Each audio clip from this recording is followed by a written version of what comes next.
నేను హైదరాబాదు తెలంగాణ నుంచి వచ్చాను. నా పేరు డేరం పద్మావతి. ముందుగా మీకు డయాస్ మీద ఉన్న మీకు, మీటింగ్లో ఉన్న వారందరికీ నా హృదయపూర్వక నమస్కారములు. మన ఆనరబుల్ ప్రైమ్ మినిస్టర్ మోడీజీ గారు ప్రవేశపెట్టిన ఈ సోలార్ ఎనర్జీ మన దేశానికి చాలా ఉపయోగపడుతుంది, ఫ్యూచర్లో కూడా చాలా ఉపయోగపడుతుంది. వారి ఎక్సలెంట్ ఐడియాని మేమందరం హృదయపూర్వకంగా ధన్యవాదాలు తెలుపుకుంటున్నాము. అందులో మేము సోలార్ ఎనర్జీ పెట్టుకుని మా హౌస్కి కూడా చాలా ఉపయోగమైంది. అది ఇవాళ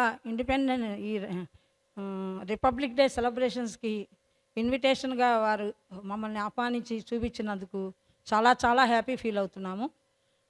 ఆ రిపబ్లిక్ డే సెలబ్రేషన్స్లో కూడా విభిన్న సంస్కృతుల్ని అన్ని రాష్ట్రాల వారి నుంచి మనకి విస్తృతంగా చూపించి, మనకి ఆ ఎయిర్ ఫోర్స్ విన్యాసాలు కూడా చాలా బాగున్నాయి. మేమందరూ కూడా ఈ అవకాశం మాకు ఇచ్చినందుకు ప్రధానమంత్రి మోడీ గారికి అందరికీ కూడా చాలా చాలా ధన్యవాదాలు చెప్పుకుంటూ ఉన్నాం. చాలా హ్యాపీగా ఉందండి. Thank you so much.